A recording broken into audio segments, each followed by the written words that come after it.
Panther people, what up? Bryce Young could be playing the last game as a starter in the NFL in his career. What's going on? You watching Panthers Post? I did not imagine we'll be talking about our first overall pick who got benched after 2 weeks, being superseded by a second round pick in the 2011 draft, who then got into a car crash, and then to resume the career of the first overall pick to be a part of my recap of the season this year. But that's just the Carolina Panthers in 2024. Now, I talk about this car crash somewhat lightly, somewhat comically, because Andy Dalton, his wife, and his 2 kids, his 2 dogs, or 3 kids and 2 dogs, they're okay. He has a sprained thumb on his throwing arm, which is why he's not playing right now, but everyone's okay. Everyone's happy, healthy. It seems like this crash was minor. Also, someone's got to do an urban planning check in the city of Charlotte, because there's something about this city and our starting quarterbacks, especially from the 2011 draft in Cam Newton. Remember when his truck got into a car crash and he flipped like 6 times and he still got out okay and he was still smiling? There's something, I don't know, someone's got to do some urban planning out there, or just warn our starting quarterbacks, if they're still playing from 2011, that they need to be careful out there and maybe get a helicopter. I don't know, because it's not good out there. But I'm glad everybody's healthy, happy, and safe. He seems to be in good spirits. And literally in good spirits for Bryce Young, who is getting the start on Sunday against the Denver Broncos at Mile High, a rematch of Super Bowl 50. Who would have known? Super Bowl 50 would have been including Sean Payton as a head coach of the Broncos, and Bo Nix and Bryce Young. And who knew that Bryce Young was going to be the one as the underdog quarterback in this game, and not Bo Nix, who's been in college for like 7 years. But the Broncos coming off dismantling a already beat up New Orleans Saints with Spencer Rattler and company out. And so they're feeling good about themselves. That was a quick turnaround. Sean Payton came in. It was a rough year for them last year. They dumped Russell Wilson.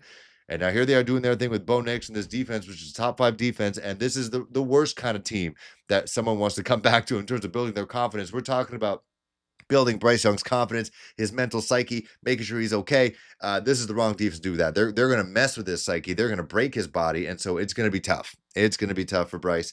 But I'm rooting for him because, as we know, if Bryce does well, and this goes to say, this game on Sunday in the late window, kind of prime time, this could potentially be his last game as a starter in the NFL. If he does great, and by great, I mean he doesn't even have to win.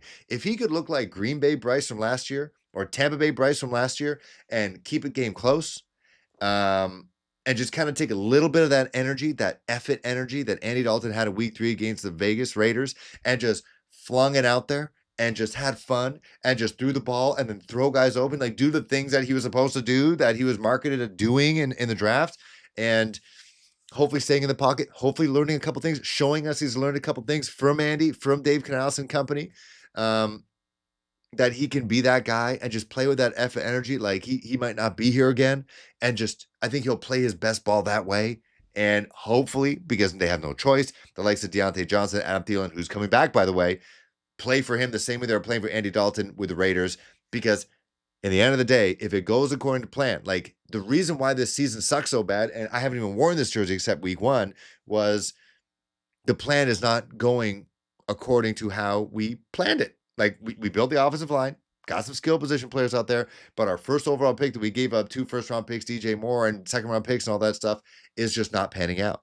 And that screws up. We're seeing it right now as we're looking at the future. If Bryce Young is no longer here, it screws up your team for years to come, because the draft assets that you gave away are now playing for somebody else and not you.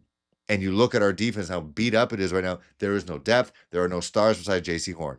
And it's brutal to watch. So we want Bryce Young to do well. And by doing well, he doesn't even have to win. He just needs to play competent football. Like, he needs to play well. Like, that's what we were looking for out of this guy, progression. And he needs to play like great. Like, it doesn't even have to win, because our defense, as we know, is in shambles right now. Mind you, looks like Jadeveon Clowney's coming back. Looks like DJ Wanham, who, man, talk about another story. Did not think we'd put this on the bingo card. 3 surgeries on his quads. It's a massive muscle for a defensive lineman. And then blood clots in his lungs. Like that, the fact that he's coming back should automatically qualify him for comeback player of the year, because that's crazy. But our defense is in shambles. So even if Bryce Young plays well, balls out, he's due to make a mistake against his good defense. Our defense cannot stop a cold. So I wouldn't be surprised if the Panthers lose, but if Bryce Young plays well in that loss, that's a good sign. And Andy Dalton was brought here not to be the starter. He was brought here to be the mentor. He was brought here to be the backup quarterback. So I don't think he'd be too upset about it. It seems like they have an amazing friendship. It feels like the kind of friendship that, Fitzpatrick and Tua Tagovailoa have. And I can see them being friends for years to come and going through this hardship. Pressure makes diamonds, and also great friendships. So if he does play great, I think Andy Dalton will be a great teammate. I think everyone else will be a good teammate about it. He got a little sour after week 2.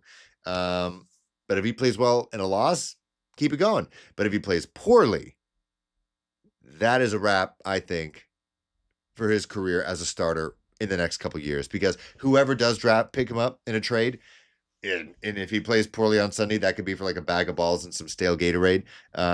It's going to be for a backup. Like if it's Miami, it's going to be as a backup to Tagovailoa. He seems to be coming back despite my worries for his health and safety. If it's someone like the Steelers, it's going to be Russell Wilson's team, surprisingly, but not to Mike Tomlin. Cleveland, who knows who's going to be quarterbacking that team for the future. It's not going to be as a starter. It's going to be as a backup to learn and kind of been doing what he's been doing behind Andy Dalton. So if he plays poorly, this could be it. I'm really interested to see if he's learned anything during this last couple of weeks. According to Javion Clowney, he was dotting people all over the place during practice. So that's a good sign, I guess. It's practice, because we have some Twitter users out there kind of going back to the offseason during training camp, talking about how uninspiring the offense looked during training camp, like even during practice, like not a lot of deep shots. Like, remember that if we want to go back, it wasn't that long ago. It was like 7-8 weeks ago. That we were asking for more deep shot footage. Like everything was a check down. Everything was a screen. Like nothing was deep shot to Deontay. Nothing was a deep shot to Xavier Lee get. Like, we're like, what's going on right now? Like everybody else's Twitter accounts are showing their quarterbacks, their rookie quarterbacks, just like chucking the ball, airing it out in practice, as you should do, right? There's no wins or losses, but we got none of that. And it was interesting. It was weird. And then now we saw what happened with Bryce Young week 1, week 2. Guy was just not comfortable in his surroundings still. So I hope with this time to bake in the oven a little bit as the quarterback in the quarterback room with the Andy Daltons and with Dave Constantine a little bit longer, Brad Isaac as well. Maybe he comes out, sees the field a little different. Because it's one thing to see the field different, know the offense a little bit better, but it's another one to just have a gut check moment and a man moment, because he's a man, he's in his 20s now, that this could be it for him, and just play with relentless enthusiasm and aggression, smart aggression, like don't throw 4 picks. And I just really do hope the skill position players play for him as well, because if he wins, everybody wins. You know what you guys think? Bryce Young, literally playing for his career right now. Let me know in the comments below. Are you a weirdo and you don't want him to succeed? Or you're rooting for him? I'm rooting for him because I'm rooting for the team. I'd love to get our second win. I'd love for the plan to actually come into fruition and he actually is the franchise quarterback. I want to believe that. I really do, because Shedeur Sanders, there's no way Deion Sanders is going to let him play with the Carolina Panthers in 2025. There's no way.